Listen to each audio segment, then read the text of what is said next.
To all the ladies in the place.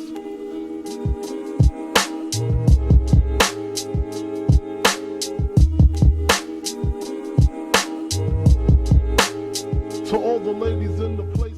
Hi, I'm Raissa Pontejon. I am a registered nurse. I work in pediatrics, and I am first generation born in the States. Both my parents migrated from the Philippines, and I'm a female. Identify as straight, all the things. That's me. Thank you. Shabetti? Mm-hmm. Hi, I'm Shabetti and I'm a writer and a mom and a poet. So I'm working on a poetry book right now. It should be out by next year. I am Black in America. And Sabriyya. Hey everybody, I'm Sabriyya. Right now I currently live in the OC area. I'm going to school for journalism. And I'm Alyssa, born and raised in LA. I'm a healthcare professional, sometimes dancer when I have the time, videography as a hobby, and created this platform to just bring people together through awareness. Some people were talking to me about defunding the police and abolition and kind of seeing those as the same thing. Can you help us understand what the differences are or kind of how they're related to each other? When people are calling for abolishing the police, they're talking about defunding and demilitarizing the police, basically, which is why the People's Budget LA has been calling for reform and has given their version of what they feel the budget would be. So that's where abolition comes from. It's not just completely dismantling the system right away, but systematically doing it. One, defunding them, allocating that money to the people and to the communities, and then two, demilitarizing it, getting rid of, the riot gear that they have and things like that. Because why do you need riot gear? To protect your people, really? Defunding is really asking for reform, and abolishing is calling for defunding and demilitarization of the police so that you dismantle the system and communities are able to lead themselves. So I'm curious, I mentioned riot gear, all the protests and the petition signing, we're obviously still in a pandemic, you know what I mean? So I'm curious for you, Raissa, what this experience has been like for you being on the front lines of healthcare. Since COVID, I think even starting in February, we had to continue using the same mask throughout our whole shift, even as far as placing a Ziploc outside of the patient's door so that you can continue to put your mask in there. So each nurse had one mask for each patient, which was, doable, still kind of iffy, because the moment that you put the mask on, it starts to deteriorate as it is. So people who continue to use the same mask, it stops its purpose by the time you put it on. And then we started including face shields and reusable face shields. So the same face shield that I use is the same one that another nurse is going to use, another RT is going to use, a doctor is going to use. Not only that, the patient safety, you don't know what kind of germs are going in and out of each room. There have been nurses who have passed away due to this pandemic, due to low PPE, and it's really devastating. Or nurses that now aren't able to work for 2 weeks or a month because their symptoms are so bad because they got it from taking care of these patients. So it's been crazy. Yeah, I'm sure that's pretty rough. How do we feel then about how effortlessly they've been able to militarize the police and provide them with riot gear for these protests, which, mind you, didn't have this riot gear during the anti-lockdown protests. I'll just say that much. Right. You didn't really see that. But they had the riot gear and were suited and booted up once the Black Lives Matter protests came around. So why do you think that there's such a disparity between what police departments are able to get and what healthcare departments are able to get? Shabetti, do you have any thoughts? I feel like it's all systematic. They're trying to prove a point. I feel like our government tries to prove a point, and so if anyone is looking like they're threatening the system or they want change, the first tactic is always to control the people.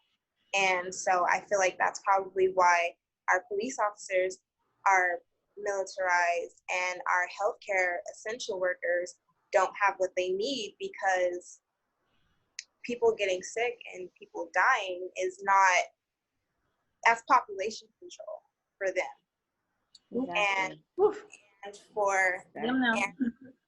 and for people that want change and people that want the system to be changed from who it benefits so that it could benefit all lives, to me it's clear why our healthcare professionals are not, they don't have what they need.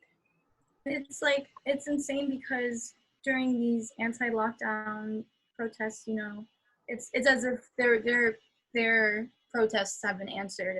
How are you guys feeling about things opening? Are you going to go out there? Are you like still on edge about it? I personally don't feel comfortable. I don't think I will even till the end of this year, because you never know what's being carried out there, and I think it's too soon. How do you guys feel about what's in the media right now?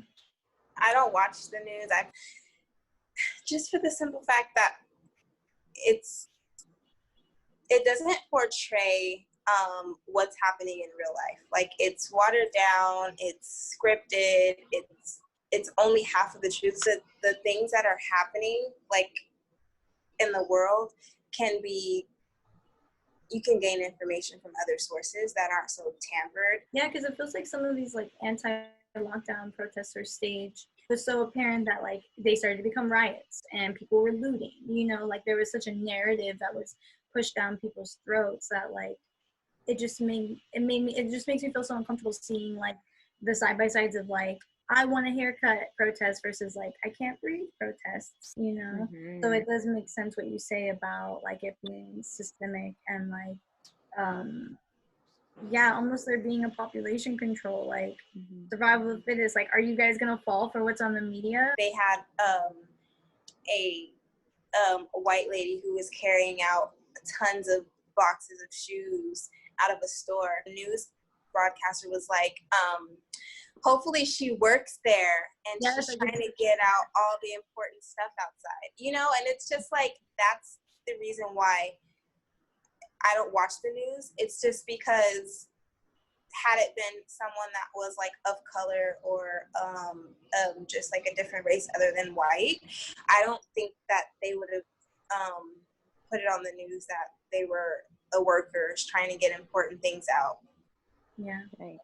How about like what you've been seeing as far as like healthcare and stuff in the hospitals where you're at? Is it kind of in line, Raissa, with what they're reporting on the news, or at least things that you hear for the most part? Coronavirus for adults seem to hit much harder, and I have colleagues and friends who are working with adults who have COVID, who are intubated, who can't breathe on their own, you know. And it's sad for those nurses because they hold these people's hands because their family can't come to the hospital and be with them because they're not allowed in the hospital. And these nurses, you know, are possibly the last people to see them draw breath.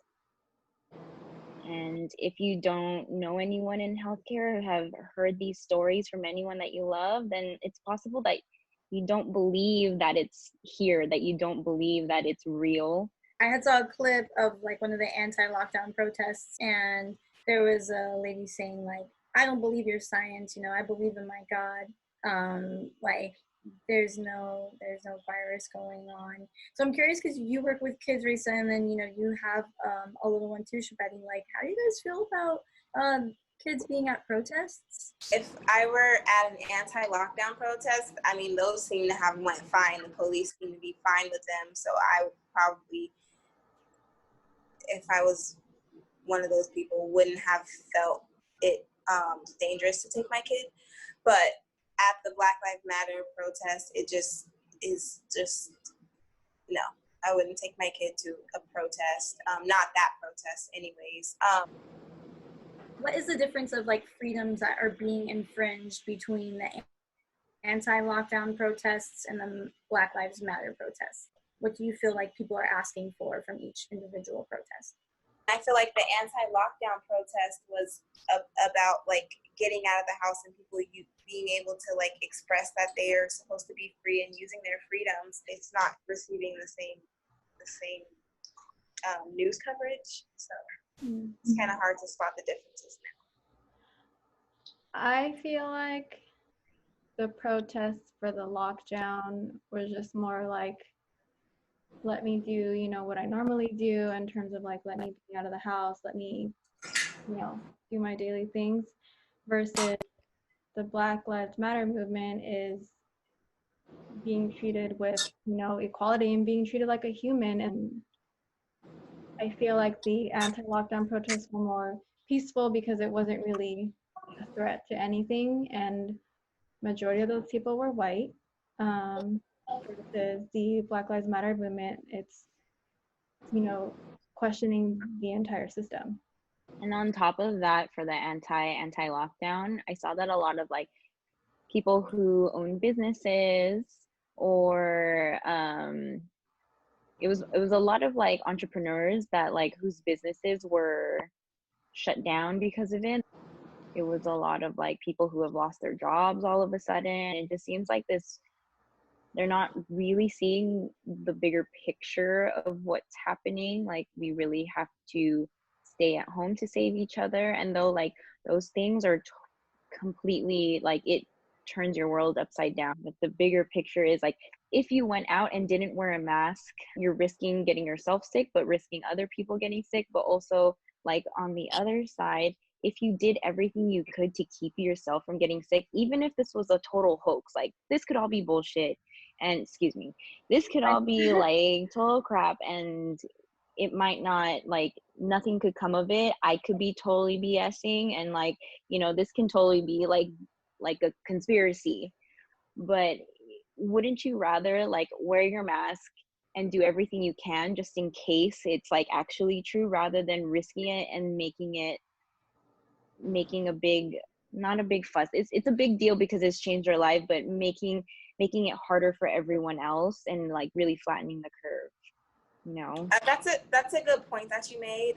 We are so used to being tricked by the government that at a time when like Hillary Clinton is on trial for 600,000 emails of like child molestation and child trafficking, and then we have these police starting these riots in Minneapolis, and it's kind of like, did we all just get played on the low? Yes, like, I heard. You know? But when they see that the protests aren't stopping, now it's like, oh, hey, we're seeing all these more cases. So I don't know. My goal eventually, you know, one day in the future, if this continues, is to actually have people together in the room so we can actually have like an energy going on, and even maybe just like different monthly themes or topics. Like mental health is one I really want to focus on, or like relationships or self-love or whatever. But yeah, and so we won't have to deal with these. I could totally see this being a podcast. Yeah, that's I think that's essentially where I'm going towards. Either a podcast to just listen to or to actually watch too. So. You could do both. You could put it up on YouTube, which it already is, and then you could put it up on like Spotify and podcasts and all that. One, you know, Cops Riot gear is 31 PPEs for nurses, which is insane. Like, it's heartbreaking. That's my whole shift. That's probably my whole shift with everyone there trying to get in. That's just one shift, 31 PPEs. She's back. Hi. So I feel like this is so much better. I'm sorry. No, it's okay. Oh yeah, it sounds so much better. It does. No. Are you in a different room? No, it's just my ratchet ass Spectrum. That's all. Yeah. I'm so annoying, but I just ordered groceries and they're here. Do you guys mind if I go get them and then we can officially wrap up? Yeah. Sure. Please don't put this. Please edit this out. Girl, you know I was gonna put this in there. I feel like, you know, there are so many layers to everything we've been talking about. we are in like the middle of a pandemic, and we are in the middle of like a bunch of different protests, and we are in quarantine. There are so many things to think about. Like I saw a tweet today that was like, phone, keys, wallet, mask, remind people of systematic oppression, don't forget your hand sanitizer, like, so like, but you know, collectively we're all on it. But I wonder, like, what are your thoughts on why the Black Lives Matter protests have been referred to as riots, but then anti-lockdown people have been referred to as like anti-lockdown activists? Where is that coming from? I think initially, at least from the beginning when it started, all of the focus was on the riots and the looting. And so I think that was why it was the initial, I guess, image of it. But now I'm seeing more and more peaceful protests. And in all of the ones that I'm seeing, there was one in my neighborhood, and it was peaceful because there was no cops. The ones that actually have all been peaceful were the ones with no cops. I honestly don't think they had any intention on acknowledging why the protest started to begin with, or because if they, sorry, I feel like they had no intention on acknowledging why the protest had even started to begin with, because there were officers initiating the riots and the looting, and that's factual. That was proven. That was a video. There's footage of it happening. Many videos. Because of that, and Black people weren't even the ones, and people of color weren't even the ones that initially started those riots, I don't think that they ever had any intentions on acknowledging why people were out there in the first place. They wanted that image of the looting so that they could use that to defer people from the actual cause. Oh, and I've noticed too, like, you know, they've been calling them George Floyd protests, like, yeah, no, like, it's not just for, like, Lord. peace, you know what I mean? At the end of the day, as far as we know, a man was killed, murdered in broad daylight. You know, that's at least what we've seen. So it's not just about George Floyd, and it's not just about Breonna Taylor, and it's not just about Ahmaud Arbery. It's also about Trayvon Martin, and it's also about Sandra Bland. It's also about Emmett Till. You know, and it's actually about every Black person that's still alive, because it could happen to any one of us. Yes, thank you. It's really it's a Black Lives Matter movement, which at least to me I feel like is an extension of like the civil rights movement, because you know the civil rights act was spearheaded by Black people. You know, it was sit-ins, and it was like boycotts, and it was Martin Luther King and like the Little Rock Nine and Rosa Parks, all these people who like spearheaded it and worked with the government to make sure that we had civil rights. And now it's almost like we're saying, like, hey, by the way, you're not holding up your end of the bargain. We still don't have rights. Like, we keep mentioning that systemic oppression that is in everything. Again, these conversations are for us to go back and do our due diligence and do our research, because all of the information is there for us. It's just whether or not we're choosing to listen to it or not, which, you know, can also be a lot on your mental.